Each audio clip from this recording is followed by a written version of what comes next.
Last time we have seen sample space and events. In that chapter, we have discussed random experiment and concept of sample space. Also, we have seen different types of sample space. And after that, I talked about event and various types of events. At the end of the chapter, I discussed different type of examples which are expected to us in examination. Today we are going to start the next chapter under the heading of elements of probability. Let us see the first definition for elements of probability as classical definition of probability. The name probability is not new to you. It is already introduced in your school mathematics, I can say 11th and 12th. Probability is a mathematical terminology which is synonymously labeled as a percentage. When we calculate the percentage, we multiply 100. So if you drop the quantity multiplier 100, the rest part is nothing but your probability. So firstly, how to calculate the probability? That approach is named as a classical definition of probability. I will define first and then we'll go ahead. Let the random experiment has small n mutually exclusive and equally likely outcomes. Let among these m outcomes,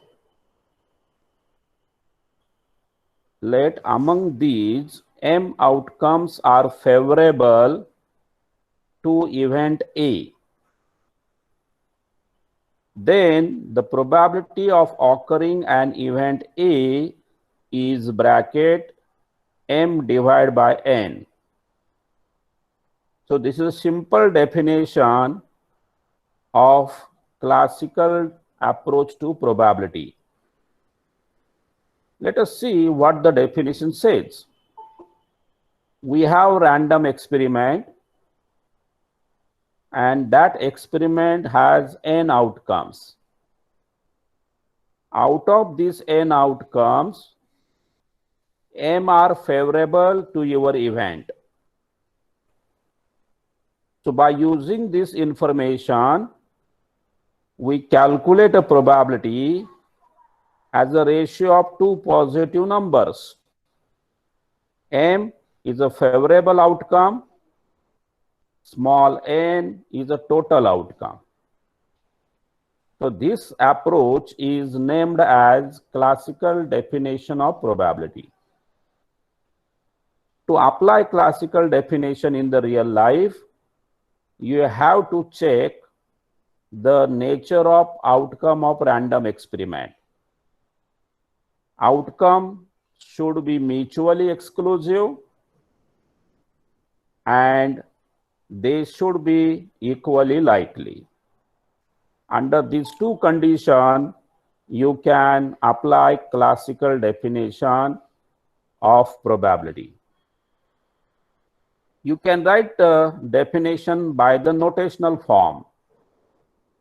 P bracket A, you can read as probability of A equal favorable outcomes to A divided by total outcomes of experiment. So it is a simple ratio of two positive quantity. m divided by n. So this square you have to remember as a classical definition.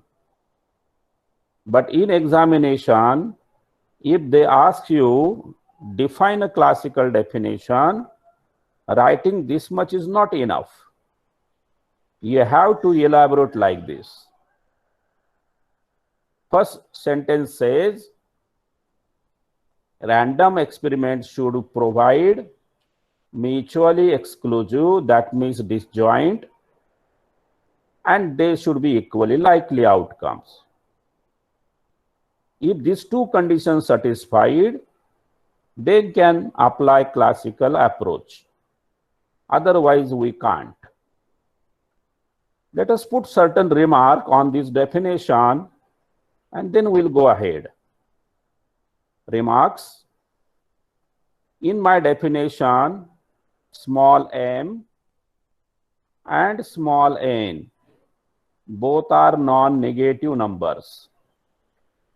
And that is why chance of getting any event always non-negative. How I put 0 here equal to 0? There is a possibility sometime outcome is not favor to the event. So m may be 0. But can n is 0? Answer is not. Because n indicate total outcomes of the experiment. When you perform any experiment, it has minimum one outcome. So denominator of this definition, never 0. Numerator may be 0. There is a possibility nothing is favorable to the event. So 0 divided by this, sometime probability may be 0. And that is why first remark says calculation of probability never negative. That you have to remember. Remark number 2 says, in this ratio, m is a subset of small n. So m always smaller than denominator, because m coming from n. And that is why remark number 2 says m less than equal to n for any event. So we write chance of getting a less than equal to 1. Let us combine remark 1, remark 2 together. So 1 and 2, if you apply together, you get this square bracket. You get a rectangle. And what this rectangle tells you? Probability for any event always lies between 0 and 1. So you have to remember limits of probability, never below 0, never greater than 1. In other words, calculation of probability always fraction. Let us go for third remark, probability of A dash. I told in your first chapter, A dash is a complement. If I want to write probability of complement with the help of this concept, m is favorable to A. Similarly, I have to write probability of A dash. How many favorable to A dash? Look the tree diagram. Experiment has total outcome n. Out of n, m are favorable to A. So naturally, the remaining, this minus this, they are favor to complement of A. So if I ask probability of A complement by classical approach, it is the ratio of this number with this. And that is why I wrote P of A dash equal n minus m divided by n. Now by making a simple algebra, I divide this numerator by denominator. n divided by n become 1 minus m divided by n. Again, you can see m by n is a classical definition, so it is replaced by PA. So you got the relation between chance of getting complement in terms of chance of getting original event. If I took this minus PA on the left side, you get one result. The result is probability of A plus probability of complement always 1. That you have to remember. So this is nothing but classical definition of probability with corresponding remarks. Remarks are very important to solve multiple choice questions. Let us proceed ahead. We'll try to understand classical probability with some examples. I wrote near about 7 examples to understand classical approach. But the difficulty level will be keep on increasing as I will explain problem one by one. Let us try to understand example 1. A pair of unbiased dice are rolled. Find the probability of getting event number 1, even faces on both dice. Number 2, number 3, and number 4. Let us try to understand what question says. We have dice, but pair of dice. That means 2 dice. And what is the nature of dice? Unbiased. So what this word? This word is important to provide equally likely outcomes. If this word is dropped, you cannot apply classical probability. Let us see how this question will be solved with the help of classical probability.